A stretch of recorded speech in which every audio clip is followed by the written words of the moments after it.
You posted a photo on Facebook, didn't you? I did. Ultimately getting kicked off. A funny picture of my daughter actually nursing while eating bacon, and and the picture was just very funny, you know, about the realities of breastfeeding a toddler, a little older baby. That's just one of the things that comes up is they eat other foods and they want to go back to nursing, and sometimes they want to do both at the same time. Well, and I wish it's comical. It was taken off Facebook.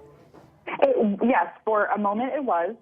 Someone reported it. It kind of blew up. It went viral because so many people found it so funny. One person in particular called my daughter a future sex offender, my 18-month-old baby, and she reported the photo. And Facebook took it down. They banned me from Facebook for 3 days. And so I turned around, and once I got back on Facebook, I ran a campaign to try to normalize breastfeeding, and I posted pictures of women breastfeeding along with the caption about Facebook's actual terms of service, which specifically allows breastfeeding. And then that went viral, and Facebook ultimately put the photo back. They apologized to me on a couple of occasions, but it became quite a big deal in the meantime. I think that if their policies, their procedures are to filter these type of pictures, I have to commend them for that, because in the case, yes, we could probably agree or dispute the fact whether or not the picture was cute with the bacon and the nipple, but at first they don't know who is posting that picture. So should it have been a man that was posting that picture? Should it have been a grandfather that was posting that picture, or somebody that was unrelated to the child and to the mother? So I think that foremost, that keyword context, the location, who else is there? I do not believe, as a mother that breastfed both of my sons that are now 25 and 20, that we can say anywhere, anytime, all the time. And the same thing would apply to the photo. So I think that there has to be a certain analysis of the context. I think that we have lost all context.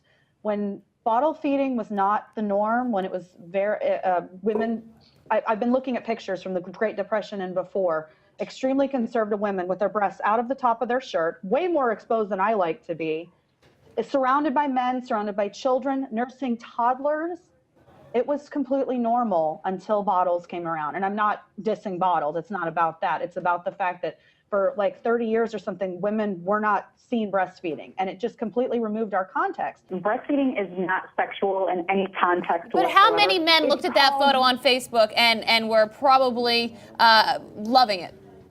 In a sexual way. I'm less concerned about how other people can pervert a situation. I'm more concerned about changing the cultural context around a cultural conversation, because the fact is it's breastfeeding. It's not breast defecating, as people would, like to compare it to. It's not breast sex. It's not breast master. It's breastfeeding. And so when if I had, for example, Gina, Mark Lamont Hill, who's one of my co-hosts here, if I had him look at that photo to show pretty much a bare breast with a piece of bacon next to it, he would say that's every man's dream. That picture's awesome.